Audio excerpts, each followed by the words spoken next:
Estamos con Ángeles López Porfiri, candidata constituyente por nuestro Valle de la Aconcagua por el Distrito 6. ¿Cómo estás? Hola, muy bien, gracias. Saludarlos a ustedes, muchas gracias por la invitación y también hoy día a todos los que nos acompañan en Radio Aconcagua. Bueno, cuéntanos de tu desarrollo y ligación con San Felipe. Entiendo que me decían que tu abuela, por parte de padre, había sido directora de una escuela acá en San Felipe. No fue director, fue profesora de un colegio. Profesora, ¿ya?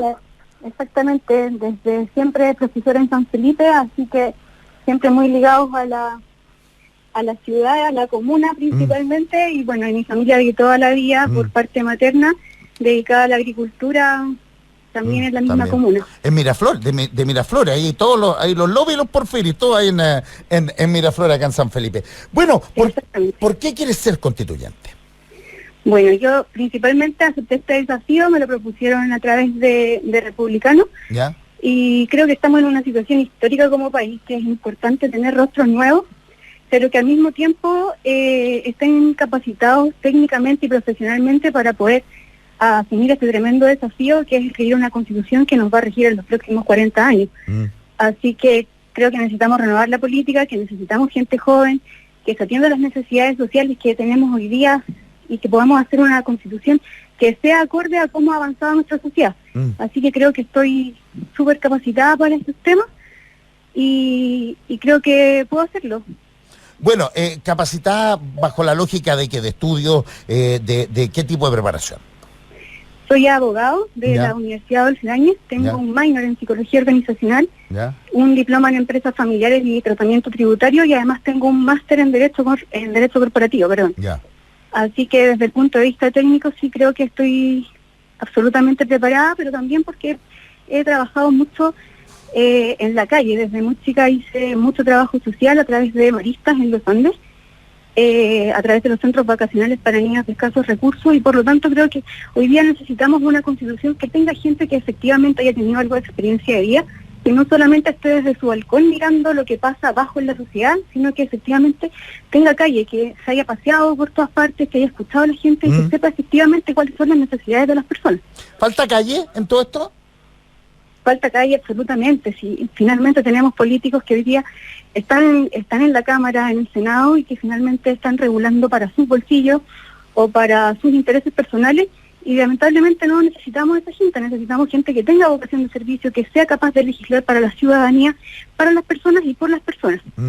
Bueno, es un lindo desafío, ¿eh? Es un lindo desafío porque además, en el fondo aquí se va a construir el marco regulatorio, como tú decías, para los próximos 40 años. Y eso es un tema que requiere mucha dedicación, que requiere preparación, y además de que en el fondo se legisle sobre una serie de cosas. Por ejemplo, ¿cuál es tu posición con ley de culto? Creo que siempre debe respetarse a todas las creencias y sobre todo establecer, tal como está escrito en nuestra Constitución, la libertad de culto.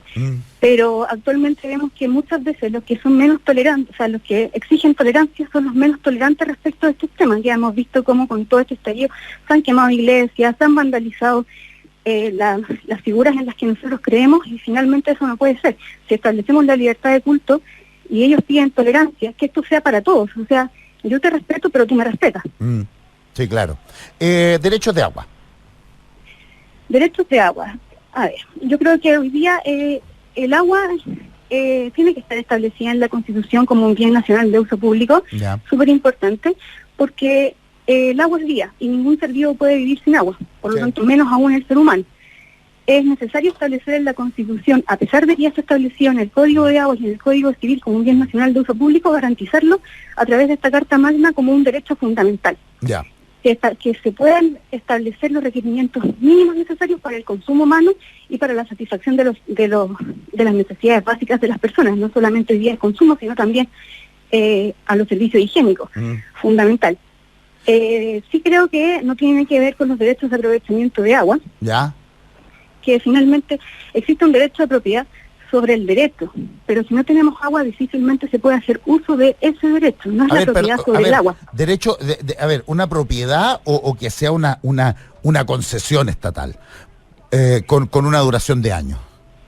Es que las personas hoy día ¿O tienen que ser a perpetuidad? Tienen propiedad sobre el derecho de aprovechamiento, no sobre el agua propiamente tal. Ya. Si no tenemos agua, es imposible que se haga uso de ese derecho. Por lo tanto, hoy día ya no podemos seguir echándole la culpa a la sequía, porque la sequía va a ir en aumento el resto de los años. Ya vemos cómo se establecen los parámetros y por lo tanto la sequía no va a disminuir. Por lo tanto, lo que yo creo es que hoy día necesitamos políticas públicas hídricas necesarias y que sean eficientes para poder hacer llegar el agua a toda la población y a todas las actividades económicas, porque hoy día, si bien no vamos a vivir sin agua para las personas, tampoco vivimos sin alimentos, y la agricultura y esas actividades económicas como la ganadería también son fundamentales para producir alimentos, y para eso es fundamental el uso del agua.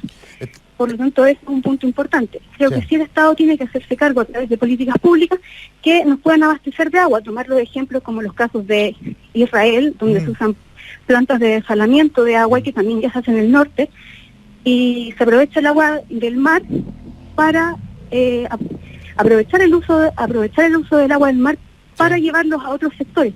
O en España, que también se usan plantas de depuración de aguas que ya fueron utilizadas para reutilizarlas en otros procesos. Entonces, finalmente, hoy día basta de que tengamos luchas políticas respecto de esto. No lo podemos tomar como una bandera, sino más bien un poco propender a que el Estado establezca las políticas públicas necesarias para proveer de agua tanto a las actividades económicas como asegurar el consumo humano. Bueno, convengamos que en Israel el agua es estatal, acá el agua es privada, y ese el agua de consumo humano. En Israel toda el agua es estatal y eso es una tremenda diferencia. Ahora, lo que no te entendí, ¿derecho a perpetuidad o derechos por año, 25, 30 años? ¿Cómo? Los derechos sobre el agua, ¿tienen que ser a un plazo de años o tienen que seguir siendo a perpetuidad como pasa? Los derechos de agua tienen que seguir siendo a perpetuidad. La diferencia es que sí se deben establecer mejores fiscalizaciones y mejores multas para aquellos derechos de agua que no se aprovechan. Por lo tanto, esos derechos que no se aprovechan, que no son utilizados y simplemente se tienen ahí como por negocio, eso sí deberían, en el fondo, restablecerse o readjudicarse. Correcto. Derecho a propiedad, que es un tema que genera algún grado de crispación en el ambiente. Yo estoy absolutamente de acuerdo con el derecho de propiedad. Creo que es un derecho fundamental que tenemos que protegerlo en la Constitución. Te lo voy a preguntar de otra forma. Tú tienes tu casa, has trabajado toda la vida para tener tu casa. ¿Te gustaría que el Estado viniera y te quitara tu casa? Porque cuando estamos hablando de derecho de propiedad, no estamos hablando solamente de un derecho de propiedad de las grandes empresas o de las grandes personas que tienen grandes predios agrícolas. Estamos hablando del derecho de propiedad de toda persona. Entonces, finalmente, todos han luchado por tener su casa, todos han trabajado para mantener su casa, para poder pagar su casa. ¿A ti te gustaría que viniera el Estado y te quitara tu casa? Correcto. Bueno, me queda muy claro tu posición y creo que también a los amigos auditores. ¿Algo más que quieras decir sobre el final de esta conversación, Ángeles?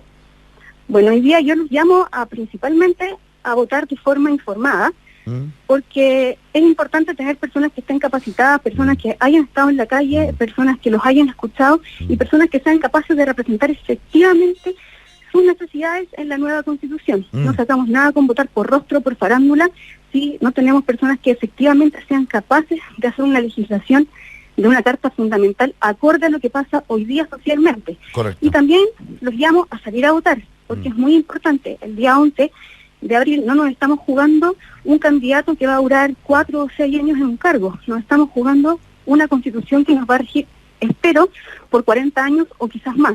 Por lo tanto, es la norma fundamental del país y donde vamos a establecer todos los derechos por mucho tiempo de todos los chilenos. Gracias, Ángeles, que tengas buen día. Muchas gracias, hasta luego. Bien. Ángeles López Porfiri, candidata constituyente por Republicanos en el derecho a pataleo, Franja Política.